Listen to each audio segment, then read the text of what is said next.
What is going on? It's Alex going back at you with another video, and today we're going to be doing a 3-round mock draft. It's going to be split up into 2 different days. Day 1 and day 2 are just like the real NFL draft. So today, this video is going to be round 1. Tomorrow is going to be rounds 2 and 3. One continuous mock draft, but if you click on a 3-round mock draft with trades and it's explained to you within 40-something minutes, probably don't look at that because I want to be able to break down everything. You might call it clickbait in the title, but honestly, it is a 3-round mock draft. I just want to give you guys the courtesy of being able to see it fleshed out and not in a 2-hour format. So let's get into this. If you are new, feel free to like, comment, subscribe. Below my face is my board. It is continuously changing as I continue to reevaluate prospects in the next week because I'm starting to add even more guys to this list, and it's starting to get up to the point where I'll have to do a top 35 or even a top 40 on cornerback.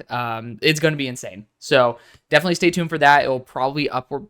It's probably going to be around 2 hours long. So that's going to be the 2-hour content that you guys will like, not all these picks in 2 hours. So let's get into this though. Starting out with the Jacksonville Jaguars. Of course, if you guys, again, want to get more involved in the community, there's a link tree in the description. You're 2 clicks away from going anywhere, including our sponsor, UnderDog Fantasy, where you get up to $1,000 when you sign up in bonus cash. And I get $60. So full transparency there, but they actually treat me really well. They treat you guys well. And then, go on X. I post a lot, all 22 clips over there that justify my decisions over below my face. But Jaguars at number 1, I think that they should try to at least get some sort of bidding war going on for pick number 1. The problem is it's so damn expensive. I saw it recently in a mock draft that New York traded up to 1. And for those of you guys who are complaining about New York being at 5, if I'm just going to be 100% honest with you, I was just rocking with what PFF had for their order because of strength and schedule and all that stuff. Good job calling that out. Like, I personally am not like absolutely being super anal on the draft order just because it's, extremely moldable and shiftable as time goes on. But good job for you guys calling that out. But in the mock draft that I ended up reviewing this past week from the Draft Network, New York traded up to 1, and it required a 2nd-round pick, a future first, and I think a future 3rd. And it's like, I'm just going to be completely honest with you guys. No quarterback is worth it in this class. I don't think a quarterback... I'll do a what I would do mock draft eventually. And in a what I would do mock draft, I wouldn't take quarterback probably till the late first. That's just my honest opinion. I don't think these quarterbacks are remotely close to the same tier as even Bo Nix. I really liked Bo Nix, though, so it's a little bit of a skewed point of view from that aspect. Bo Nix was he was right up there. He was tied with Drake May for me. I really liked them both. But regardless of that fact, these guys are just not the same caliber. And I have an hour video breaking down all the top quarterbacks. I think it was 15 of them. So you guys can go check that out as well. I want you guys to be able to at least see what the dealio is. I break down a full scouting report, and then I break down exactly how I graded them. So I just don't think any of the quarterbacks are worth moving up for, regardless of the fact of if you need one or not. It's just, if you're going to move up and select someone that isn't worth it, you're probably still going to have that issue regardless if you draft that player or not. So it's just you're not getting your return on investment, man. So we'll still be taking quarterbacks here because I try to blend it with somewhat realism. You can't actually because we don't know what's going to happen. But I digress. Here at pick number 1, I just don't think there's somebody to trade up for. And if you're sticking and picking, with Christian Kirk even being on the trade block before he hurt his collarbone, I think that they are ready to be able to replace him with a younger, more talented prospect in Travis Hunter. He's just somebody who is extremely dynamic, is an instant system fit, and just brings a ton of potential as on a passing downs corner too. I don't think that he is going to play primary corner on this team. Just the money doesn't make very much sense. You talk about wide receiver 23, cornerback 4, make the same amount of money. And that's a big issue, a very, very big issue for when it comes to a player like Travis Hunter, who is proficient on both sides of the ball. And Travis Hunter is literally a Christian Kirk type of replacement. So you have that instant fit. And then you also have the ability where if you are on guaranteed passing downs, you can sub in Travis Hunter to where he doesn't have to memorize a whole playbook and he can actually still make an impact there. That's the only way I could see it logically working out at the moment for him to play both sides of the ball. You can technically talk about the other way around as well, but I just personally don't think that Travis Hunter will opt for that route. At number 2 overall, we have the Tennessee Titans, and This is the prime opportunity to try to trade out to see if a team wants to jump. Both teams that need a quarterback right here. I said it's not worth it to 1. At 2, if you look at the pick value chart, it's just exponentially down to each pick. So it's like, it's an actual like second round differential here. And I just don't think that it's worth it. I really don't think it's worth it. I don't think it's worth it for any team. As much as I love the Raiders, I just don't think it's worth it. As much as I love the New York Giants, I don't think it's worth it. And it has to be worth it in order to spend the capital to move up. So the Titans are kind of getting screwed in this situation. It's like one of the worst number 2 overall picks to have if you want to trade down. It probably is the worst in history number 2 overall pick if you want to trade down. It's the worst number 1 overall pick if you want to trade down. This is the worst top of the draft in history for a team in history, air quotes, in the history that I know, that I've studied. So recent memory that you would want to be in if you did not have a guy you fell in love with. But there is a player that I think the Titans would fall in love with. And it's a great player too. And he's somebody that will absolutely help the team, is at a position of value. It's a player who is worth a number 2 overall pick. It is Abdul Carter. Abdul has done such a phenomenal job this year, had a really slow start. Really slow start. First 2 games just like being pretty damn mediocre. And it was his first year as an edge rusher, right? And you just see the extreme exponential progression that he's been on. And I think that's fantastic. And he's even proven to be somewhat of a good run stuffer as well. Needs to watch out for his missed tackles here and there, but it's something that I'm willing to deal with Abdul Carter. And I wasn't the biggest, even though he's doing very well, I'll take it on the chin. I wasn't the biggest Chop Robinson guy. I thought of him as a DPR, which granted his flashes have been primarily as a pass rusher, but Abdul Carter is someone who I have an even higher opinion on than Chop Robinson. Abdul Carter is fantastic, someone who I didn't expect to be this good this early, but I'm very happy to see that he is. At number 3 for the Browns, this is where I'm willing to move. You might say, Alex, we need a quarterback. And you know what? If you have to stick and pick, do that. But I don't see that as the right move.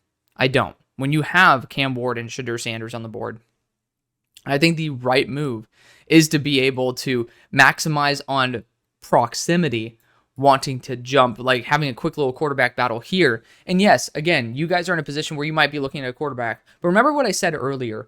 You have to look at this through my lens as well. I try to put my own twist on it. I don't have a quarterback being worth this. But I also know that it is going to upgrade the Raiders. It is going to upgrade the Giants for having a quarterback that is better.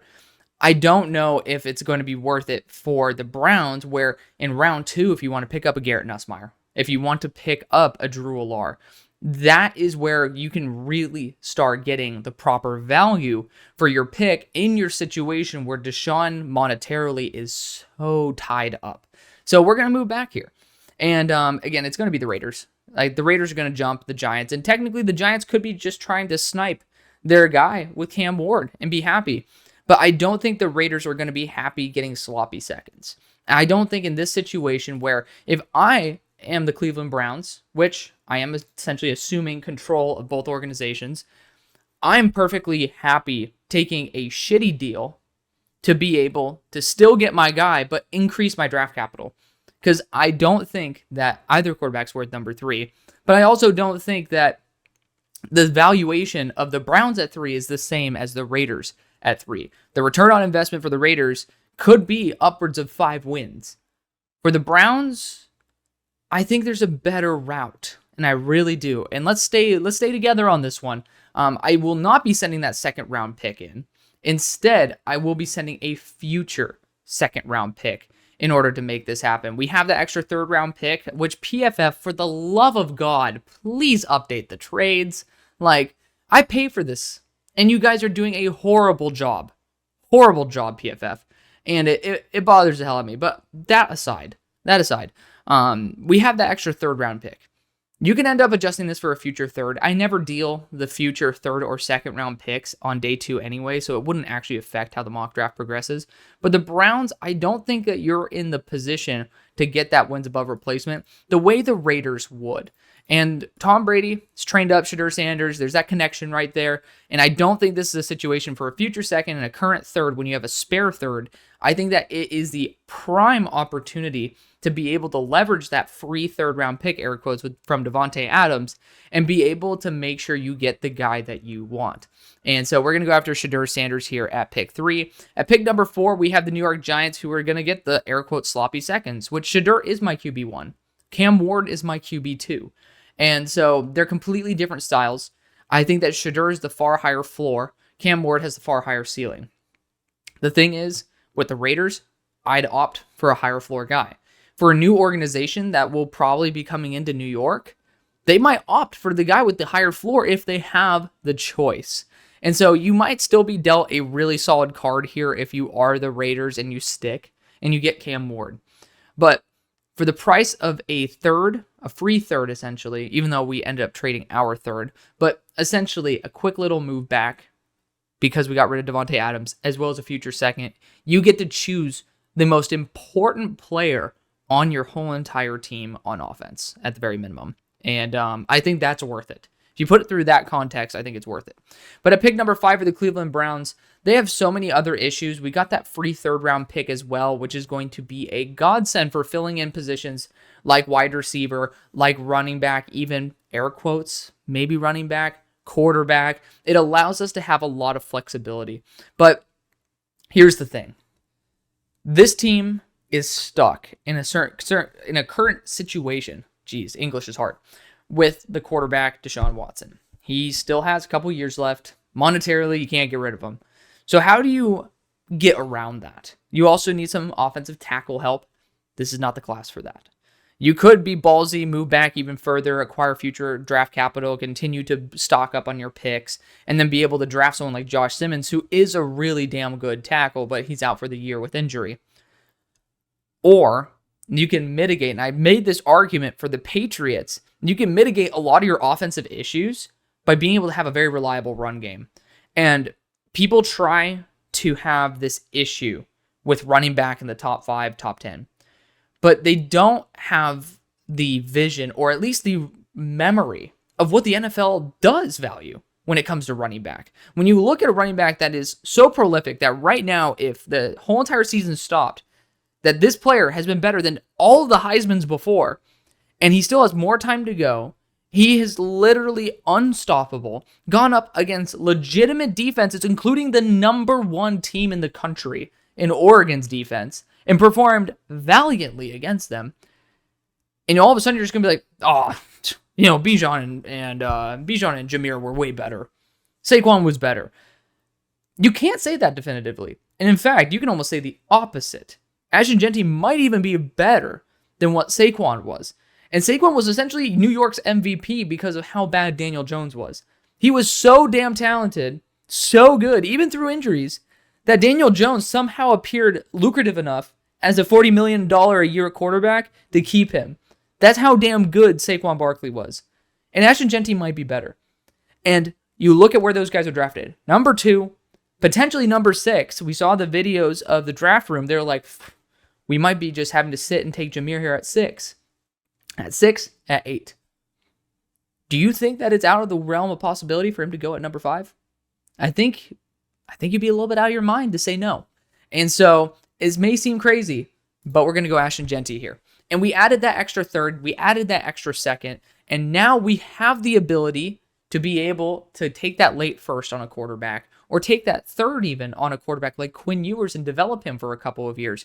But this team has had its offensive identity through the running game primarily. You had Kareem Hunt, you had Nick Chubb. Like, that was a core reason as to why you had success. And when you have a legitimate run game and you continue to bring in blockers because you need them, but this is just not the class to take one in the top 10, top 5, then you will be able to take all the stress off the quarterback. And then play action hits, the defense bites, and it gives your quarterback such an easier time. If you don't think that running back is valuable enough at 5 when they are arguably the best running back coming into the NFL, there's a reason why GMs are willing to go against what people say. And Jeanty could be exactly that. So at pick number 6 for the New England Patriots, I think there are 3 options at this point. Technically 4, you can trade back, but I think that the options are too good, which is really weird to say for the Patriots. Like the options at 6 are too good. In this draft, I'm like already shitting on the top group of people. But you have T-Mac, and a lot of people had issues. I went Ash and Jeanty earlier this week. People got livid. People loved it. It's the most polarizing pick I've ever taken it in my 4.5 years of doing this. But that's the love of this community, right? But I think that you do have Javon Baker. You do have Jalen Polk. You do have Pop Douglas. What you don't have is a legitimate corner 2. That's my opinion. Somebody of Will Johnson's caliber. I do think you need wide receiver. And I think you can take one down the board.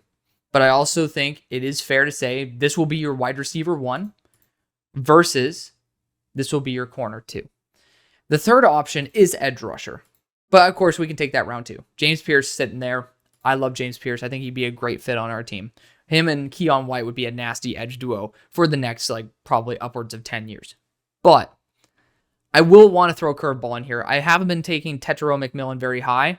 And so I do want to roll the dice on it. So we're going to go after Tetairoa McMillan out of Arizona here. At number 7 for the New York Jets, going to be a whole entire new organization in there. Maybe Aaron Rodgers has his grasp on the organization, but there's a certain point where the value is too good to pass up. And that's Mason Graham and Will Johnson. You guys see exactly what I think of Will Johnson. Mason Graham's getting reevaluated, but he's still my defense interior 1. He's still a fantastic player, great pass rusher, and he's progressed even to this year. And I really like that about him. I will say with DJ Reed coming up on a contract, this pick with Will Johnson would be invaluable. Now, we don't have that 3rd round pick. We could trade back and potentially get it. But when you can get a home run pick, don't overthink it. Just get yourself the guy that you know will improve the team and just make it all around better. And Will Johnson really is worth the number 1 pick, but with some knee issues this year, maybe he ends up slipping more than he should. At number 8 for the Carolina Panthers, we're sitting in a very good spot. We can go after edge rusher here. We can go after wide receiver here. We can even go and technically take a swing on a quarterback here. I don't even advise the teams that took them at 3 and 4 to take quarterback, but I'm going to do what we're going to do. But at pick number 8 with the Carolina Panthers, is there a player that has the attraction of some other teams that want to move up? I do see Mason Graham here. Do I see a team that will take James Pierce? I do not. So I think it is a brilliant idea to try to fire sale Mason Graham, because that is going to be worth it. And looking at teams, I'll be looking at defensive interior. We could see that the Cowboys could be bidding to move up to 8. But look at a team that just got a lot of extra draft capital, an extra 3rd and an extra 4th. We have the Saints right here. And the Saints, you can use a wide receiver. You can use an edge rusher. But being able to actually capitalize on defense interior and having Brzee as well as Mason Graham, that'd be pretty great. Here's the one thing.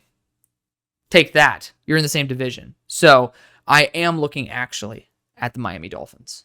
And the Miami Dolphins need this. They need offensive line, but they need Mason Graham.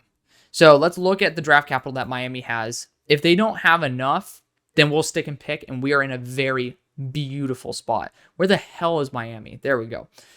With 2 compensatory 3rds, I'm actually pretty happy in this zone. I do think that this is a prime opportunity. I'm not going to have the Dolphins necessarily leverage both, because I think we have a good amount of draft capital here. But I do think that we could be in a situation where Miami does trade multiple 3rd round picks to move up to 8. I don't think it'll take a second. We look at from 15 to 17, it's pick 120. So I think maybe you could toss in 113 and then get 145 back. Just feel free to mess around with it like that. But Carolina is basically going to be pivoting, taking one of Miami's 3rd round picks, and Miami is going to be moving up to select Mason Graham. And we're still in prime position to be able to address other needs with good value, but it also gives a lot of firepower there to Carolina, and we aren't even going to be missing a beat. But at pick number 9 for the Dallas Cowboys, yes, I absolutely screwed you guys over. I love y'all, but that's the nature of the game. So I think this is also an interesting position where you can look at a trade. And You look at a lot of the players on the board. I will be having Ben Morrison returning in this one, per usual. If you guys are comfortable with the show and have been hanging around for a bit, you guys know. I do think that defensive interior just doesn't have the value. It doesn't. And this is where we could try to move back and be able to regain a ton of draft capital, right? And we do have some teams that are looking at top tier offensive line talent. I mean, you can look at the Bears and say, hey, do you want to move up for Will Campbell? I think the Bears have enough issues they still got to fill, though. So looking at what could be the best option for the best team, because I just think this is a shitty position for the Cowboys to be in. You guys are going to be much higher, so enjoy the fact that it's shitty for you, okay? Just enjoy it. I do think that the Bengals would actually be in their best interest to jump the Saints here, because I think the Saints are very much in on Nick Scorton, and so I think that the Bengals are just the right partner to just move up just a little bit. And I think it would take probably a third or a fourth round pick. And so I'll probably take a fourth round pick here, and then maybe we could end up tossing in that fifth round pick as a move back. But I think this is perfectly fair. You move up, you get to move back, and essentially this pick 112 is free capital to replace what we have already lost. And the Bengals, I'm not going to completely strap you with the quantity of picks. I think it's fair to be able to say that to be able to get the player that you actually want at this point, it's worth making that move up. And so I'm going to go Nick Scorton here. I like Malachi Starks as well, but Nick Scorton's going to be the choice. At pick number 10 for the New Orleans Saints, offensive line super key for this team. Edge rusher, defensive interior. The two dream picks for me are actually right here. So I absolutely fleeced you guys, so apologies about that. Apologies about the fact that I can't actually have a dream story for you. But I know this just irritated the hell out of y'all when I made this yesterday, but I'm going to do it again. I think that the board just fell in a particular way where I don't think there's anybody worth trading up for.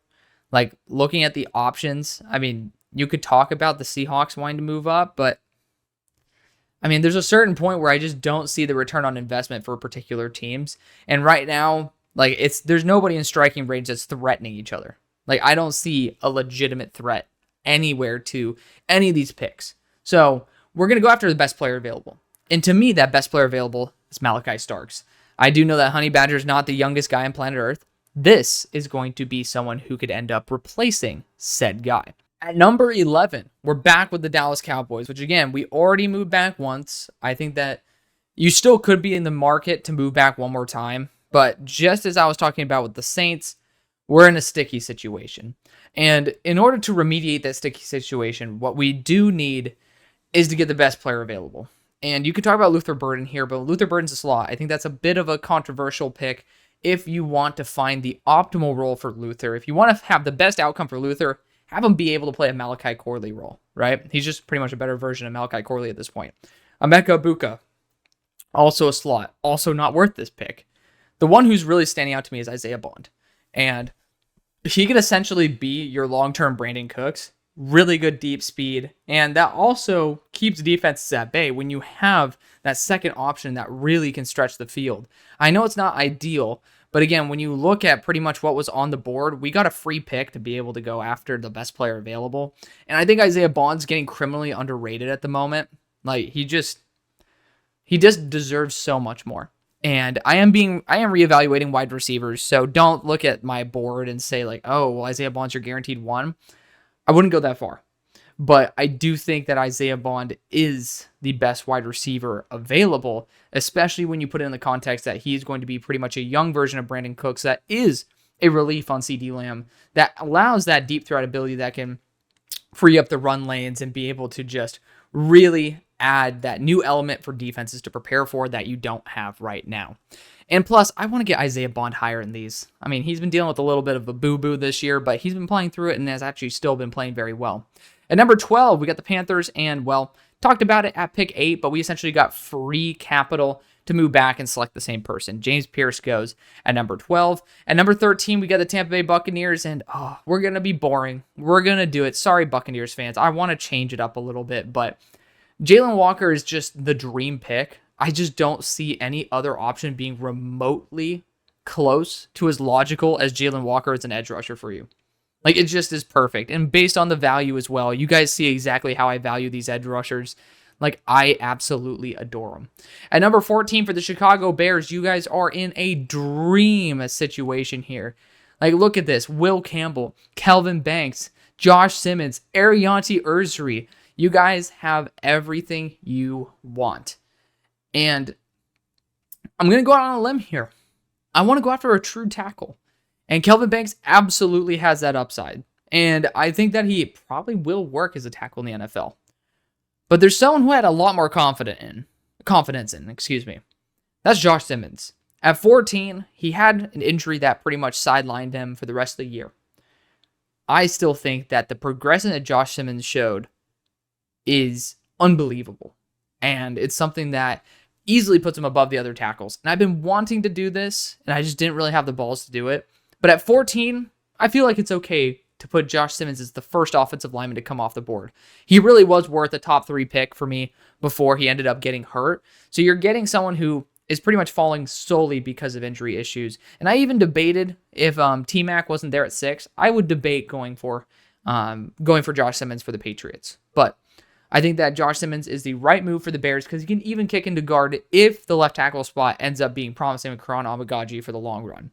At pick number 15 for the Indianapolis Colts, key situation to be able to trade out. I mean, look at the offensive linemen available. Just mentioned all of them. And you have 3 teams all in the same division that are looking for a future at either left or right tackle. And you know what's beautiful? I also see Denver as a team that is a great landing spot for an offensive tackle as well. But I also see them as a good position for a tight end. And I don't know if they'll value that left tackle as much as I think they should. But I think a good little bidding war will happen here. And the Niners are always a team that I think should be looking to address that offensive tackle position. And with Arianti Ursary, it makes a ton of sense.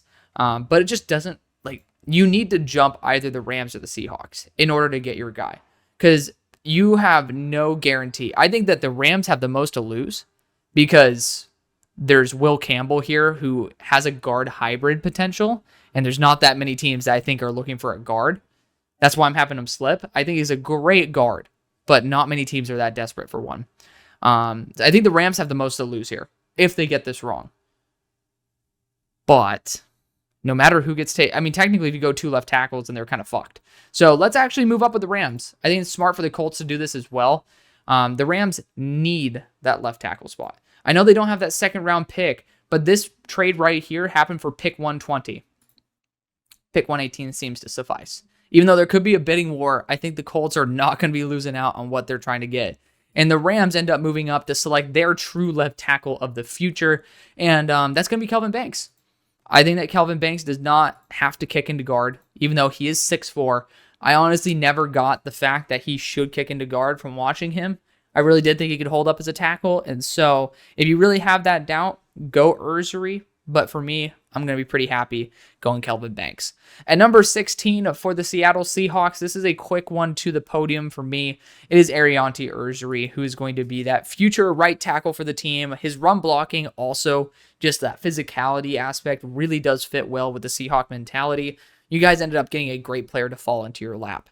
At 17 for the Colts, also still a spot where you have an amazing guard tackle hybrid here in Will Campbell that should be pretty heavily vetted out here and should be pretty valuable to teams to move up for. There's just not that many teams that are looking that heavily into the offensive line outside of probably the Niners and the Baltimore Ravens, to where I just don't see it as being productive for many teams to move up for him. And I love him. You guys see exactly where he's at on my board. I mean, he is one of my favorite offensive linemen in the class, but I also think he's primarily a guard. I think that the Niners had that flexibility to take him and see what happens. And so because of that, is there anybody else worth moving up for? And the thing is, the tight ends are.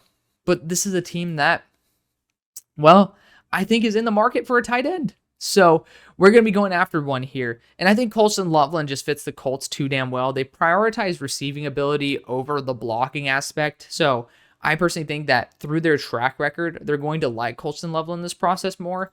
And talk about a player who's awesome, 2.84 yards per route run in a very run-heavy offense that has a horrible quarterback play is it's a real testament to how damn good Colston Loveland is. So shout out to him for that. Great player, and so you guys are in a great position. At pick number 18, we have the San Francisco 49ers, and I do feel like Will Campbell could be just worth the pick here. It could be worth the risk to see if he can hold up at tackle, which I do think he's a guard. But he actually has still a very solid grade as a tackle for me. I just have him being noticeably better as a guard with far less question marks. I do think edge rusher, though, we do need to consider this.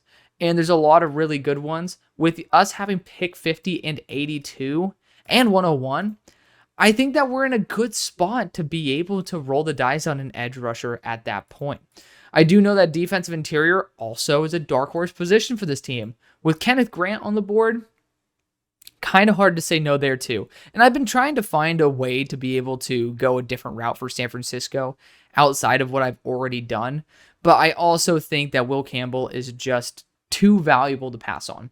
He is a high-quality offensive lineman. If he has to end up working as a guard, you now have him and Pooney, which is arguably the best young interior offensive line group in the NFL. That doesn't sound horrible to me. And so you give him a really good chance to succeed at tackle. We'll see. At 18, I think it's worth to roll the dice. Pick number 19 for the Denver Broncos. We kind of lost out on that left tackle train, and I think that is perfectly fine for me because there's a lot of other routes I'd like to go. That primary one is Sean Payton's dream, which is a former quarterback who's 260 pounds, great after the catch, and is just a damn near unbelievable, unstoppable tight end, and that is Tyler Warren. This dude's taken such a big step up this year. The consistency was an issue last year, but this dude has just been on fire for the whole year long. And, for him being so versatile, this is literally a dream pick for Sean Payton to get an even more talented version of Taysom Hill, but actually at the tight end position rather than a quarterback that can play tight end. It's kind of the reverse. Pick number 20 for the Atlanta Falcons. We've already talked about this so many times. The best position to target is edge rusher. And people even brought up the idea of going after two different edge rushers in rounds 1 and 2. I think that we could be in a good position to trade back here. And my only issue with that is because 1, 2, 3, even potentially 4, 5, I can continue counting, right? 6, 7, and then 8, even potentially 9, but I will just say 8. 8 of the next teams could be looking at edge rusher. Not worth adding a third round pick if you end up losing on your edge 3 and then have to go to edge 11, right? It's just not a good move. So we will go after edge here, and we'll go Mikael Williams. It makes a lot of sense because teams like the Falcons have the ability to have some patience with the fact that you haven't had very good edge play. So Mikael Williams, even if he's not remotely at his potential, will still be an upgrade. But if he reaches potential, my God, it could be something special. So we'll see what happens there. It makes a lot of sense. Mikael Williams goes at number 20. At number 21, we got the Arizona Cardinals here. And again, it's not really the ideal situation at edge rusher, but it sure as hell is on the defensive interior. Kenneth Grant doesn't have to be a nose. Just remember that. He doesn't have to be. But he is a damn good defensive interior. And he could be like your next sexy Dexy because he's a really good pass rusher. That 8.2% doesn't reflect how damn good of a pass rusher that Kenneth Grant is. And, he's just done such a great job at having a good rebound after a slow start to the season. And size matters. Pause. But, it's true. He's 340 pounds and he's a really good athlete with a really good motor. So it's very hard to find that. I could easily see him going even in the top 10 just because of that. Similar to Mikael Williams, you don't find guys who have that combination of size, speed, but also the special thing about Kenneth Grant is that he doesn't allow that to get to his head. He's a very high-motored player that I have faith over the long run will be far better than the talent he is now. At pick number 22 for the Washington Commanders, this is a brilliant spot to be able to move back.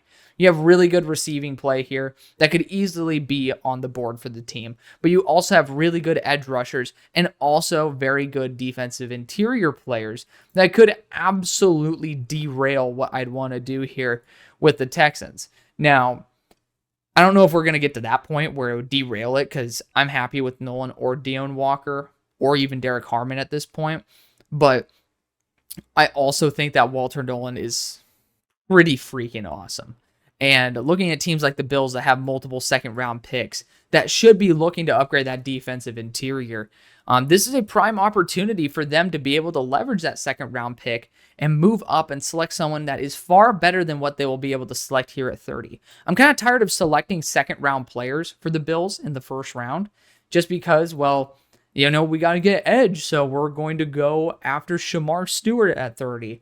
Like, it feels like it's gotten to the point where it's almost disingenuous to Buffalo when they can end up getting a true difference maker on the interior of the defensive line and be able to really be something that they're supposed to be, which is dominant on both sides of the ball. And I think there is a significant gap on Buffalo at that defensive interior spot, especially, I'm forgetting the name of the player, but he's done this year. You need a replacement for him. I love that Dwayne Carter's there, but we also need to have more than just Dwayne Carter and then Ed Oliver. And so I think this is great for both teams. I really do, because Washington did give up draft capital to move up. And so we are going to be making that deal. We're Donde Esta Buffalo. There we go. And for this range of a trade, I personally think 62 is perfectly fine for it. You can end up tossing in something for free. I know Bills fans aren't going to love this, but I also think that I have had issues on day 2 getting proper value for you guys. And so rather than, you know, pretty much playing money ball, you have a really damn good roster. Elevate it. Like, truly elevate it. You can talk about going after Luther Burden here, but I really think that Walter Nolan adds the most wins to your roster. He really does. And he's punchy. He's over 300 pounds. He's just been elite. And it's worth it because you also disarm a potential competitor that'll have a bounce back year there in the Texans. But again, with so many receiving talents on the board, can you say no to that? And my short answer is yes. But my long answer is it depends on who would want to move up for Luther Burden. Because I do think that he should be a hot commodity.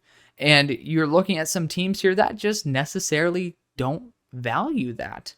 Like, they don't value a slot receiver, except for Baltimore. I think Baltimore is a hot team for Luther Burden. They traded for Deontay Johnson. Like, whether you want to call him Malachi Corley or Deontay Johnson, like, I don't blame you on either of those comps.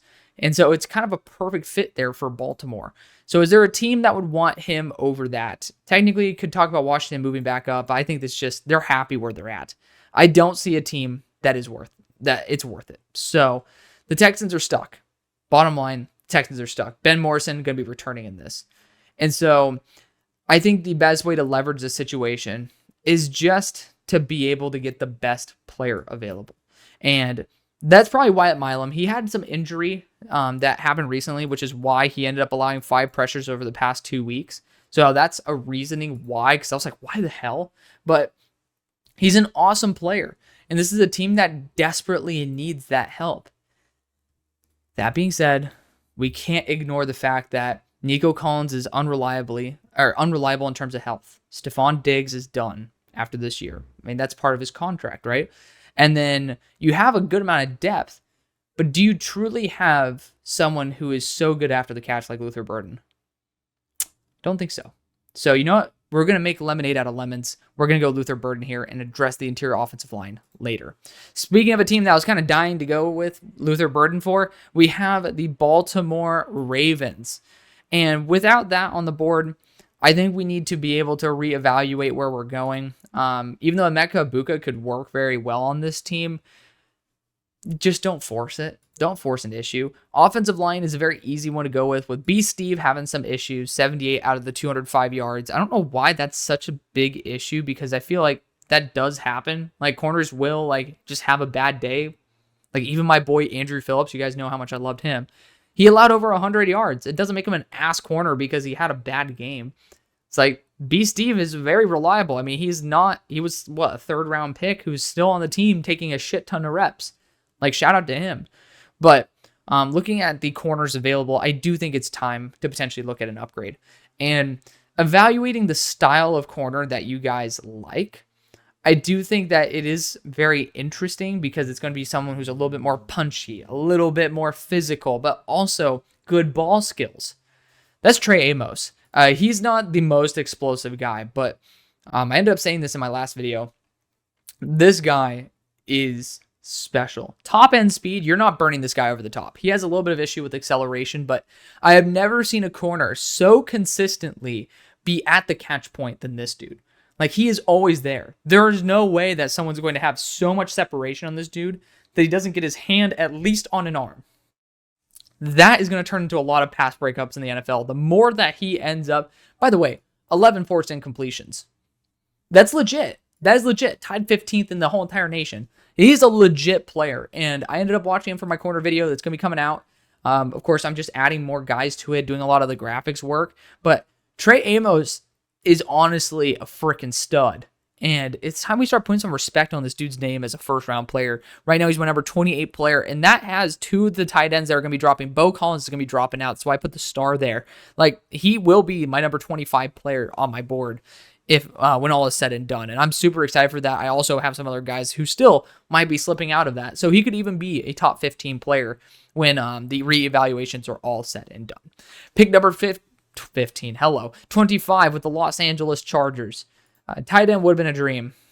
We kind of got screwed. I love Harold Fannin, but at 25, I do think Harbaugh is going to, he's not going to be that type of guy to take Harold Fannin at 25. I think that's something that's going to be a little bit of an icing on the cake type of guy. We could look at defensive interior here. I know that 23, Luther Burden was the right guy, but I do think Deion Walker is legitimately perfect to place right into Kenneth Grant's role. Like, tell me it's not. He's also 340 pounds. He's a couple inches taller, if I'm not mistaken. Like, 6'6", 345. Hold up, I got to double check how tall Kenneth Grant is. 6'3". So he's going to be a little bit more on the tall side, but he literally is built for this defense in that Kenneth Grant role. This team has been trying to upgrade it as well. And Deion Walker is a very, very smooth athlete for 345 pounds. I'm very excited to see how that ends up being empirically translated to the NFL because I think his pad level's too high. But I also think that, again, you have that vision for the exact role that this player is going to have in this defense, and I don't think you can ignore that. At pick number 26 for the Green Bay Packers, edge corner, that's probably where I'm rolling. And shout out Siobhan Ravel, really good corner, but to me, he's a bit overrated. I'll just put it out there, but I haven't seen any tape of his this year. I mean, if I'm going to be honest, Eastern Carolina versus, I don't know what the fuck that is, ODU and Appalachian State, my sources don't have those games. So I'll just call it out as it is.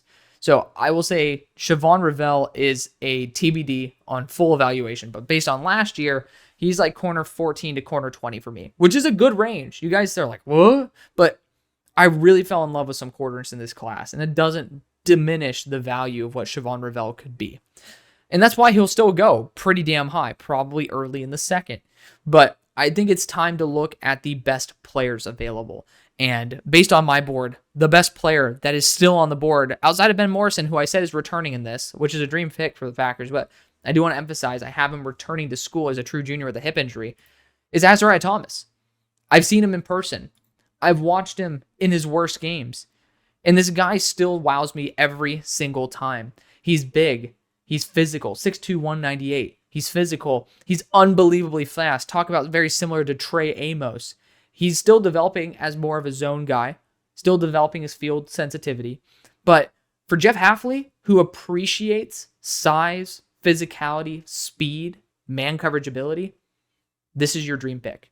I know there's some edge rushers that I think would be awesome, but I really think that you can maximize your value by getting a dominant, physical, large corner 2 on your team. At pick 27 for the Pittsburgh Steelers, I'll go back into an Emeka Egbuka rant because I know there's a lot of support for it right now.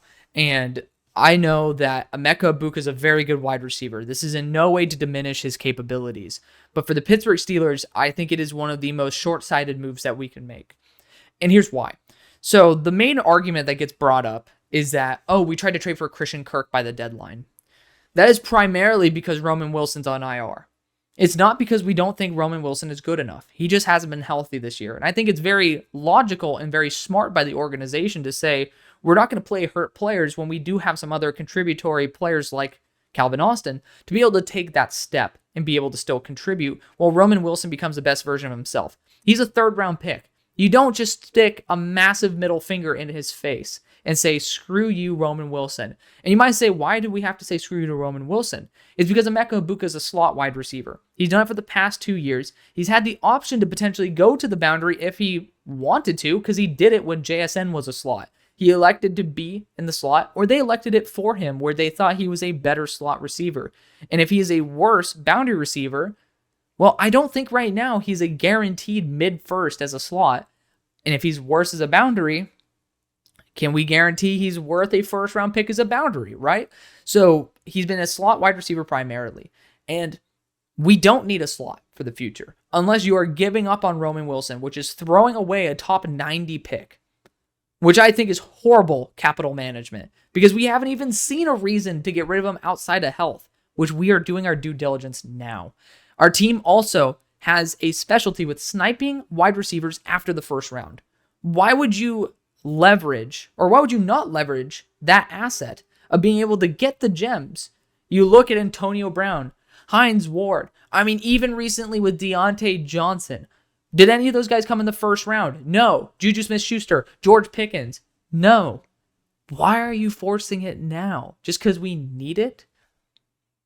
I mean, why not do something where we haven't been able to get as consistent of results? Like quarterback. I think it's smart to potentially look at quarterback because this is the range for it. And my God, I already can hear the comments. Because I skipped on it last time because I did not want to hear the bullshit. Drew Lar's my guy. If you guys want to call me a racist for it, you can go fuck yourself. Because I also explained it in my video where I talked about the Ohio State video, or the Ohio State game, as the scouting report that I brought up, which is what people want to say, you laid an egg. How about you actually watch the game? Don't try to come at me for it. The moment you drop the R card, you look like a complete dumbass. So don't do it to yourself because you're going to look like an idiot. Especially when you have 2 black quarterbacks above him. Interesting. Crazy.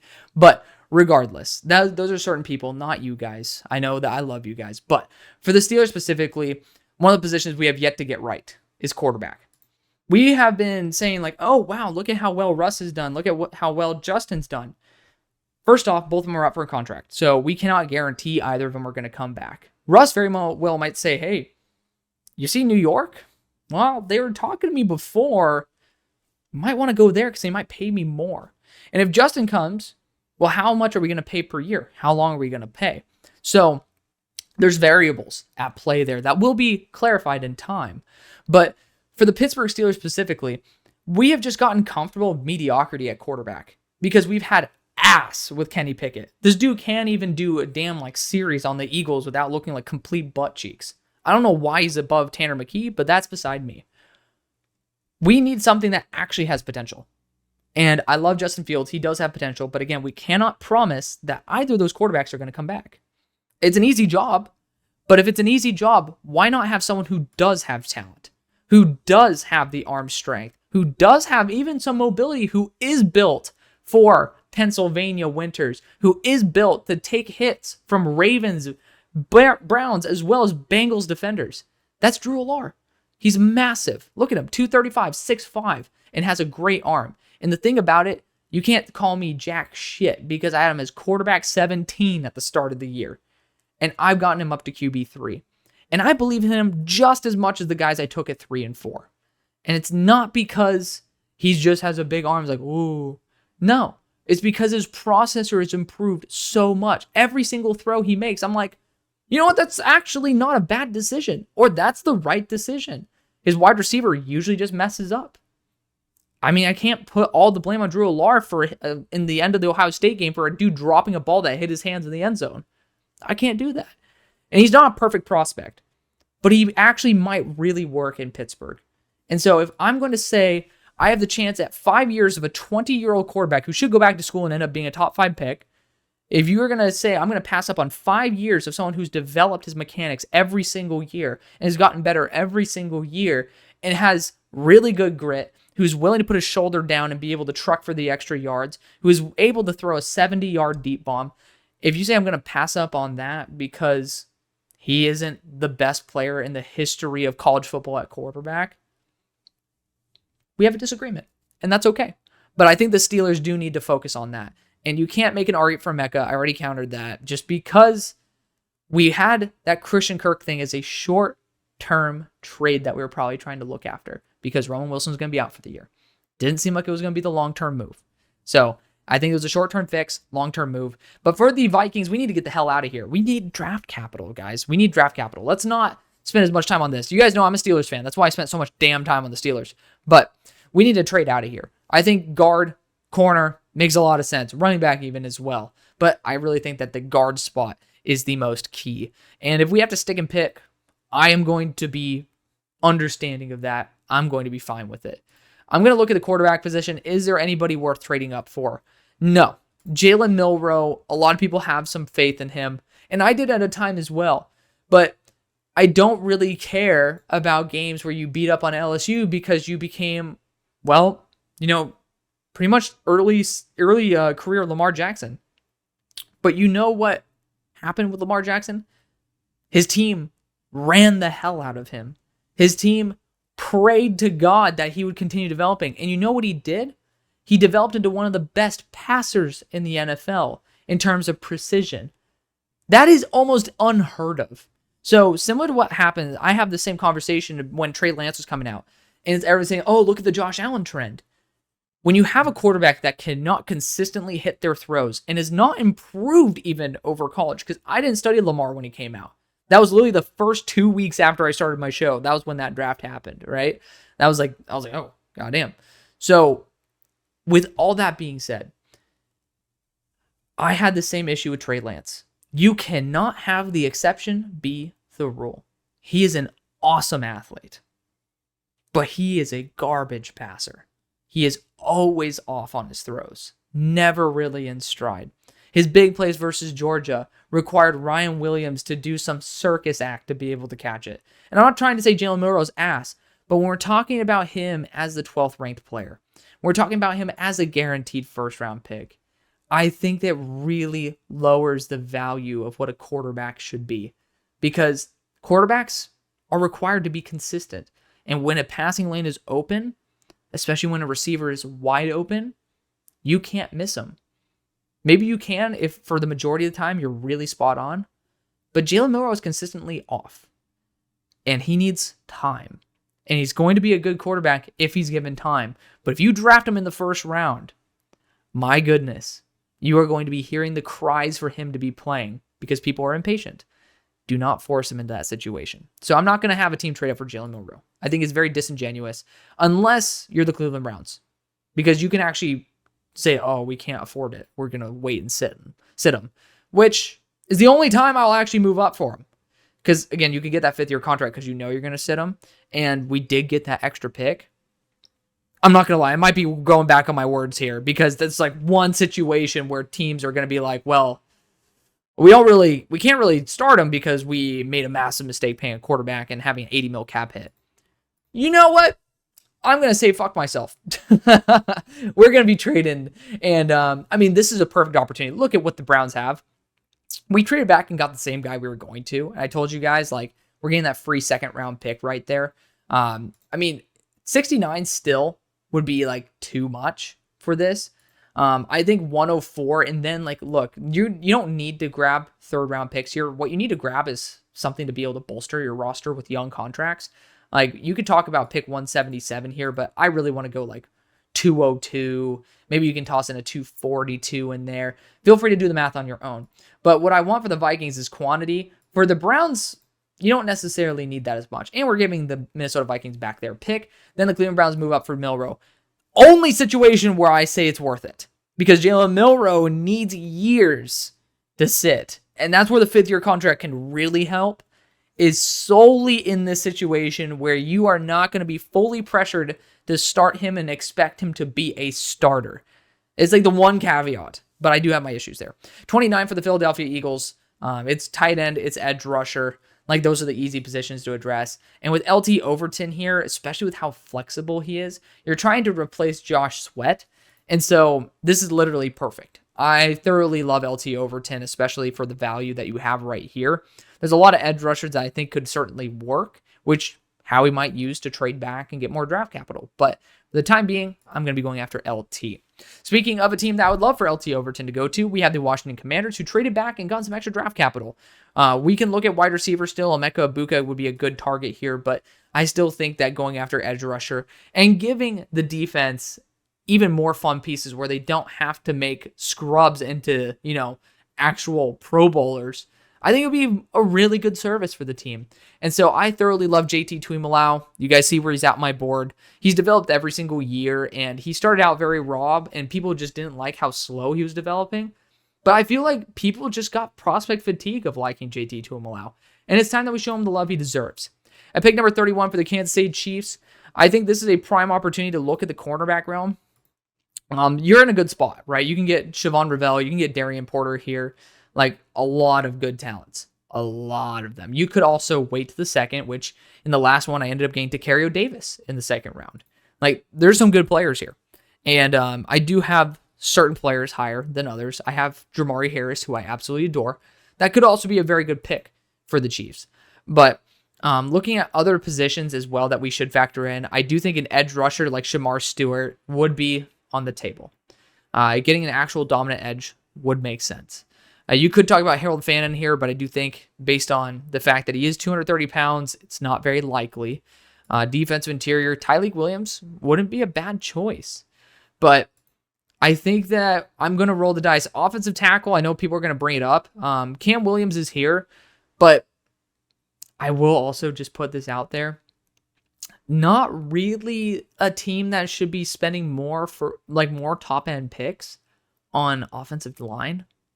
Just personally, I don't think that's the right move. Get something from free agency because you have guys who are developing. And so you could also look at wide receiver here. A lot of very good ones, right? A lot of them. Emeka Egbuka being one of them that you can put there with Rashee Rice and have two guys who are very fluid, good after the catch. It would work very well because both of them also have some good deep speed there. That would pretty much mean you have 3 top 50 overall picks at wide receiver. Maybe top 64 picks at wide receiver. And technically it'll be 4 because Sky Moore is in there as well. But after this year, you guys have a pretty depleted wide receiver room. You can't really just rely on Hollywood Brown and Rashee Rice coming off an injury to be able to, be consistently the Chiefs.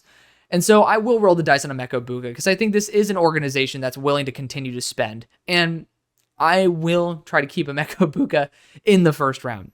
At number 32 for the Detroit Lions, this is a key time to be able to get a top-tier edge rusher, but I also really like how the board fell for a particular team that I ended up saying, don't worry about offensive tackle. It's not the right time for an offensive tackle. Cam Williams is still developing, and he still needs time to develop. My personal recommendation, go back to school, bud. Go back to school. But there's a team, 2 of them, that need a future right tackle. And one of them is the Titans. And I think there's going to be a little bit of a 5th-year contract or a 5th-year extension, little tax here. But I think this is right for the Titans. They don't have that 3rd-round pick. So, yeah, it's going to kind of suck for you guys tomorrow. So sorry about that, Titans fans. But it's going to be back-to-back videos where the Titans are moving up. And you could technically toss in pick 96 for Detroit here. This is going to be kind of hot. This is going to be a hot take. But we are actually going to toss in both of those picks. And so we're essentially trading pick 117 to move up from 32 to 34, which is a massive jump.